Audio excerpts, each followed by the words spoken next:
Hello everyone, তো কেমন আছো সবাই? আশা করি ভালো আছো। তো বন্ধুরা, আজকে আমরা দেখে নেব কিভাবে আমরা পার্সেন্টেজ বার করতে পারি এক্সেলের মধ্যে। তো বন্ধুরা, এই পার্সেন্টেজ বার করা তোমরা সবাই জানো আশা করি, কিন্তু অনেক সময় তোমরা পার্সেন্টেজ বার করে যখন ড্রা করে দাও তখন দেখবে পার্সেন্টেজটা ভুল চলে আসে। তো এটা কিভাবে ফিক্স করতে হবে আজকের ভিডিওতে আমরা দেখে নেব। তো বন্ধুরা, আমার চ্যানেলে নতুন এসো, প্লিজ সাবস্ক্রাইব করে দিও, পাশে বেল বাটনটা প্রেস করে দিও। তো চলো বেশি কথা না বলে শুরু করা যাক। তো বন্ধুরা, আমরা আছি এক্সেল শিটের মধ্যে। তো দেখতে পাচ্ছ এই ডেটাটা আমি অনেকক্ষণ করে রেখেছি। তো এই ডেটার ওপর আমি বোঝাবো কীভাবে এই পার্সেন্টেজ ফিক্স করতে হবে। তো বন্ধুরা চলো আমরা দেখে নিই ফার্স্টে আমাদের কী করতে হবে।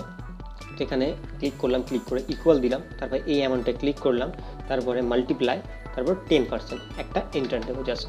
তো দেখো এই 100 চলে এসছে, ঠিক আছে। তো তারপর আমরা যখন ড্রা করব, দেখো ড্রা করলাম, দেখো এই প্রবলেমটা আমাদের ফেস করতে হয়। তো দেখতে পাচ্ছ বন্ধুরা, এটা পারফেক্টলি আসেনি, ভুল এসছে।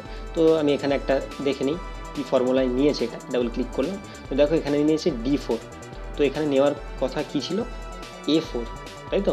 আর এখানে নেওয়ার কথা ছিল E1, তাই তো। এখানে E3 নিয়েছে। বন্ধুরা, এই ফর্মুলাটা পারফেক্টলি নিইনি, তার জন্য এটা ভুল এসছে। তো এইটা পারফেক্ট করার জন্য আমাদের ডলার সিম্বল ইউজ করে এটাকে ফিক্স করতে হবে, তাহলে আমরা পারফেক্ট অ্যান্সার পেয়ে যাব, ঠিক আছে। তো চলো আমরা এটা দেখে নিই কীভাবে ফিক্স করতে হবে। তো এই যে দেখতে পাচ্ছ ডলার সিম্বল, এটা ইউজ করব আমরা, এটা ইউজ করে এটাকে ফিক্স করব, ঠিক আছে। তো চলো এখানে ক্লিক করলাম, ডাবল ক্লিক করলাম, ক্লিক করার পরে এখানে আমরা ডলার সিম্বল ইউজ করব। তো বন্ধুরা, এই রোতে দেখতে পাচ্ছ এটা কমন কি আছে, B1, C1, D1 আর E1, এখানে 1 কমন, ঠিক আছে। তো তার জন্য এখানে আমরা এই বির পরে একটা আমরা ডলার সিম্বল ইউজ করবো, এখানে একটা ডলার সিম্বল ইউজ করলাম। তো এখানে কমন কি দেখতে পাচ্ছ বন্ধুরা? তো বন্ধুরা, এখানে কমন হচ্ছে এরো, ঠিক আছে।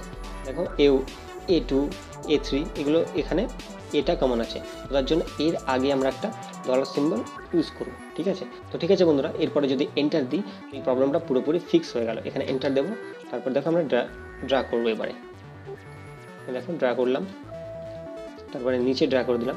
তো দেখো, তো দেখতে পাচ্ছ বন্ধুরা পুরো পারফেক্টভাবে চলে এসছে, আর কোনো প্রবলেম নেই। তো আশা করছি বন্ধুরা তোমরা এই একটা সিম্পল ট্রিক বুঝতে পেরেছো কীভাবে এটা করতে হয়। ভিডিওটা যদি ভালো লাগে একটা লাইক করে দিও, বন্ধুদের সঙ্গে শেয়ার করে দিও। তো চলো দেখা হচ্ছে পরের ভিডিওতে।